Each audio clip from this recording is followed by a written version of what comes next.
La economía estadounidense que va perdiendo fuerza al cierre del 2025, lo vimos, el PIB creció a una tasa anualizada del 1.4% en el cuarto trimestre, muy por debajo también de ese 4% propiamente.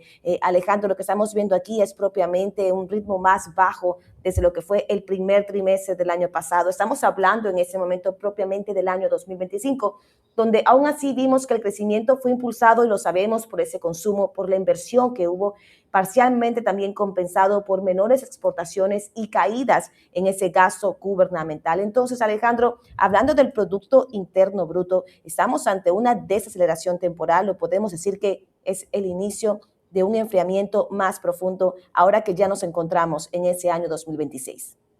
Bueno, aquí vamos a ver, porque hay varias cosas también muy pendientes, hay preguntas que siempre vamos a tener por ahí en el aire, si estamos ante una desaceleración temporal o ante un inicio de enfriamiento más profundo, pero aquí el dato lo vemos claramente, débil, más débil de lo esperado. A pesar de ese 4.4% a un 1.4%, es un trimestre donde se detuvo todo, de la noche a la mañana cambió, ¿verdad? Fue como una tormenta de invierno que sorprendió. Entonces, este cambio es significativo, desde un 4.4 a 1.4, o sea, estamos hablando de 3%, eso es mucho. Sin embargo, pues también no estamos hablando de contracción, sino de una moderación. Y aquí el consumo se representa cerca de lo que es el 68% del PIB,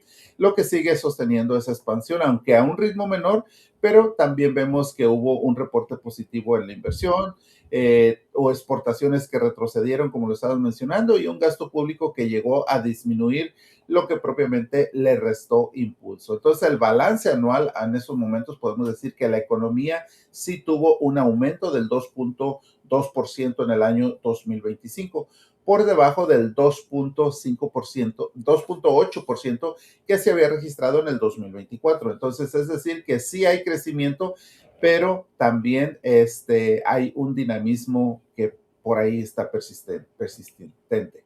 Y es que, Alejandro, estamos hablando del 2025, donde muchas de las noticias que dábamos eran, hay optimismo, a la vez también hay datos que van preocupando por detrás. También, bueno, este dato que estamos hablando en este momento del PIB llega justo cuando la inflación medida por el Core PCE ha mostrado una aceleración, lo que vamos a hablar en este momento. Podríamos entonces ya estar entrando en un escenario pues bastante, podemos decirlo, de doble peso para la Reserva Federal, donde realmente se enfoca para poder tomar una decisión.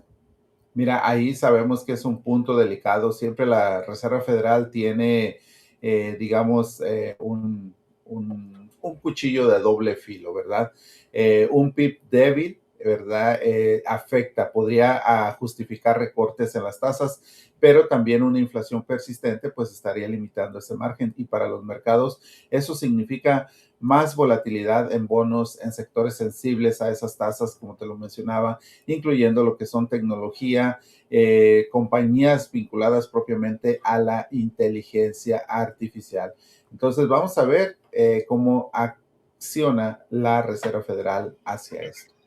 Y bueno, entonces, Alejandro, no estamos hablando de una recesión como tal, pero sí podemos hablar de que no ha habido una expansión que propiamente recordemos, el estadounidense estábamos esperando eso para el año 2025. Exactamente, ahí vemos que la economía sigue avanzando, pero con menos impulso. Ahora vemos que el foco está propiamente en ese primer trimestre que estamos en estos momentos, 2026, para confirmar si ese 1.4% fue un bache puntual o una señal de desaceleración estructural. Por eso es bien importante estar informados las 24 horas del día, ¿verdad? Tener esa información nos da poder, nos da conocimiento y también saber cómo vendrá el siguiente trimestre. Propiamente, todo esto nos ayuda a tener una economía en casa saludable, estar informados para saber si realmente podemos darnos ese paseo extra, esa vacación extra o limitarnos en todo ello. Así es, Alejandro. Y propiamente podemos decir entonces que en ese caso sí hubo expansión económica el año 2025, más no como se esperaba. También recordemos que para el cuarto trimestre tuvimos lo que fue ese cierre de gobierno que por supuesto también afectó a este dato. Así que cuando vemos el crecimiento perder velocidad, por supuesto el mercado empieza a anticipar el próximo movimiento antes de que los propios datos macros lo confirmen. Señores, un bloque muy informativo, pero por supuesto vamos a una breve pausa comercial y ya volvemos con más.